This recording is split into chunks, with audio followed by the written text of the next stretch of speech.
Welcome to एके पाठशाला। तो पे आज भिडियो आम आलोचना करवा तुमर नवम श्रेणीर इतिहास और राजनीति विज्ञान बहिर राजनीति विज्ञान विभाग प्रथम अध्याय तृतीय पाठ जो रही राष्ट्रनीति नियामक निर्देशावली बा directive principles of state policy यार प्रश्न उत्तर आम आलोचना करवा। तो जो मैंने नुआ देखुच चैनल सब्सक्राइब कर, चैनल शेयर कर, लाइक कर भिडटी को। तुम आउ सब विषय प्रत्येक विषय सब प्रश्न उत्तर आम आलोचना करूँ ताकू जाए देख तुम सांगसाथी मानक शेयर कर। तो चल देखिए कौन सब प्रश्न अच्छी। तो पहले तुम प्रश्नावली आसीगला। प्रश्नावली एक नंबर प्रत्येक प्रश्नर उत्तर 60 गोटी शब्द लिखापी कहुई। दुईटी प्रश्न रही एक नंबर रे तुम एक नंबर दुईटी क और ख प्रश्न रही आपको आलोचना करवा क ख तापर 2 नंबर को आम जा। तो पहले तुमर एक नंबर क प्रश्न थिला भारतर संविधान में प्रदत्त राष्ट्रनीति नियामक निर्देशावली वैशिष्ट्य आलोचना कर। तुम उत्तर लिख जे भारतीय संविधान चतुर्थ भाग में धारा 36 रु धारा 51 मध्य राष्ट्रनीति नियामक निर्देशावली संपर्क में वर्णित होइछि। केंद्र और राज्यगुड़ी सरकार मानक पई एथिरे निर्दिष्ट निर्देशावली दि जाइछि। यह निर्देशावली को कार्यकारी करने केंद्र और राज्य सरकार मौलिक कर्तव्य। उभय राष्ट्रनीति नियामक निर्देशावली और मौलिक अधिकार होछि संविधान मुखबंध व प्रस्तावना बा प्राक कथन रही लक्ष्य पूरण एक उत्तम माध्यम। मौलिक अधिकार जेपरि भाव में राजनैतिक गणतंत्र पर मूलदुआ तैयारी करिथाए, ठीक सेहीपरि राष्ट्रनीति नियामक निर्देशावली सामाजिक और अर्थनैतिक गणतंत्र मूलदुआ पकाई थाए। आम देश भारत को एक समाजवादी जनमंगलकारी राष्ट्र रूप गठन करार लक्ष्य रखी यही निर्देशावली प्रणयन कराई। तापर कौन लिखिबो कि तापर लिखिबो जे राष्ट्रनीति नियामक निर्देशावली पालन करने राष्ट्र बाध्य नुहे कि एगुड़िकर पालन पर न्यायालय साहाय्य नि जाय पारे नाही। मात्र जनमत को सम्मान प्रदर्शन करी प्रत्येक सरकार यह निर्देशावली पालन करने को उद्यम करिथांती। एति लिखिबो तुमर एक नंबर क प्रश्नर उत्तर। तापर ए पिले तुमर ख प्रश्न अच्छी राष्ट्रनीति नियामक निर्देशावली और मौलिक अधिकार मध्य थिबा पार्थक्य दर्शा। उत्तर लिखिबो उभय मौलिक अधिकार और राष्ट्रनीति नियामक निर्देशावली एक गणतांत्रिक राष्ट्र गठन सहायक हेले मध्य उभयक मध्य केतक मौलिक पार्थक्य रही। मौलिक अधिकार गुड़िक संविधान लिखिबो संविधान तृतीय अध्याय लिपिबद्ध होता बेले राष्ट्रनीति नियामक निर्देशावली संविधान चतुर्थ अध्याय वर्णित होइछि। मौलिक अधिकार गुड़िक नास्तिवाचक होता बेले राष्ट्रनीति नियामक निर्देशावली अस्तिवाचक अटे। नागरिकर मौलिक अधिकार गुड़िक क्षेत्र में कौन प्रकार हस्तक्षेप करने सरकार को संविधान बारण करने बेले राष्ट्रनीति नियामक निर्देशावली माध्यम समाजर कल्याण लगी केतक कार्य करने राष्ट्र संविधान निर्देश दि जाइछि।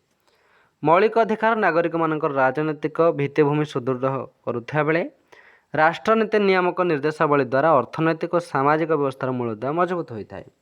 मौलिक अधिकार क्षुण्ण हेले नागरिक न्यायालय आश्रय नहीं पारुवा बेले राष्ट्रनीति नियामक निर्देशावली पालित नहेले राष्ट्र विरुद्ध में न्यायालय आश्रय नि जाय पारिबो नाही। अवश्य जनसमर्थन थिबा कारण सरकार यह गुरुत्व दे कार्य करिथांते। तापर लिखिबो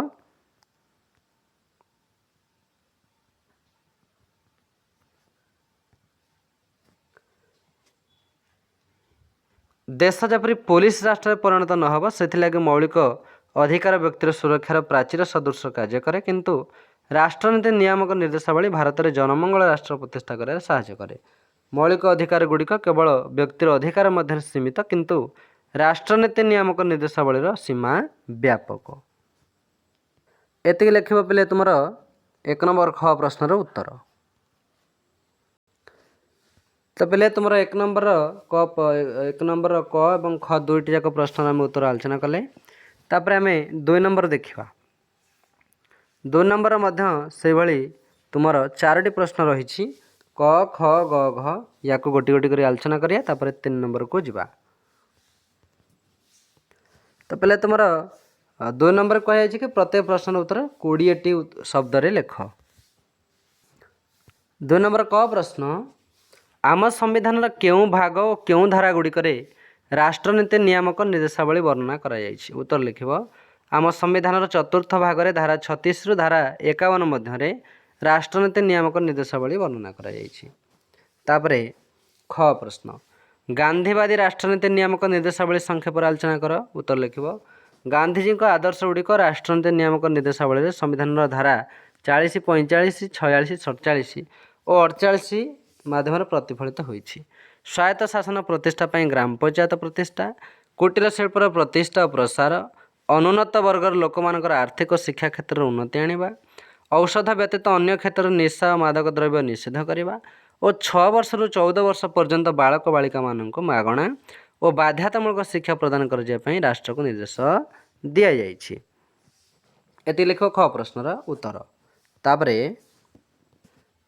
ग प्रश्न रही उदाहरण सहित उदारवादी राष्ट्रनीति नियामक निर्देशावली वर्णना कर उत्तर लिख संविधान धारा 44 49 50 51 उदारवादी राष्ट्रनीति नियामक निर्देशावली वर्णित होती एथिरे न्यायपालिका और कार्यपालिकार पृथकीकरण सर्वत्र समान प्रकार देवानी आईन प्रचलन देशर कला स्थापत्य और ऐतिहासिक गुरुत्व विशिष्ट स्थानगुड़िकर संरक्षण कृषि और पशुपालन क्षेत्र में वैज्ञानिक पद्धतिर प्रचलन जंगल वन्यजंतु परिवेश संरक्षण आंतर्जातिक आईन को समान प्रदर्शन और आंतर्जातिक विवादर समाधान निमंते पदक्षेप नेबा को राष्ट्र को निर्देश दि जाइए।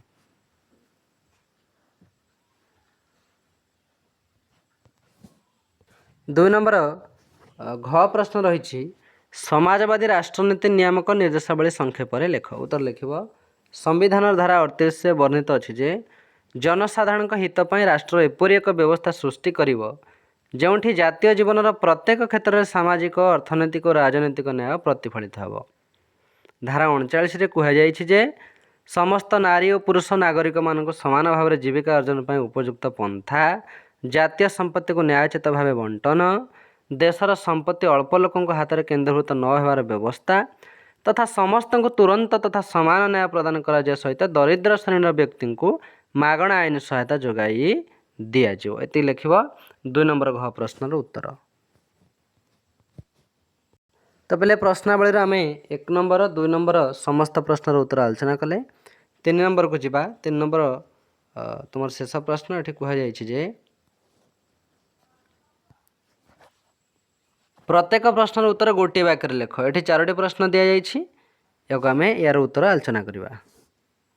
प्रथम प्रश्न 3 नंबर तुम रही राष्ट्रनीति नियामक निर्देशावली क्यों निर्दिष्ट लक्ष्य रखी प्रणयन कर उत्तर लिख देशर गरीब पछुआ वर्ग शिशु और महिला एवं अन्यान्य अवहेलित लोक मान विकास तथा राष्ट्रर अर्थनैतिक और सामाजिक स्वाधीनतार निर्दिष्ट लक्ष्य रखी राष्ट्रनीति नियामक निर्देशावली प्रणयन कर लिख।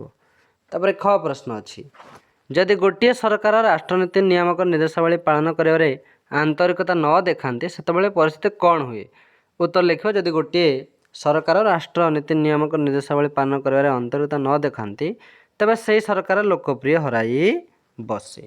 ग प्रश्न क्यों संविधान संशोधन आईन बल पंचायत मान अधिक क्षमता प्रदान कर उत्तर लिख 73तम संविधान संशोधन आईन बल पंचायत गुड़िक अधिक क्षमता प्रदान कर।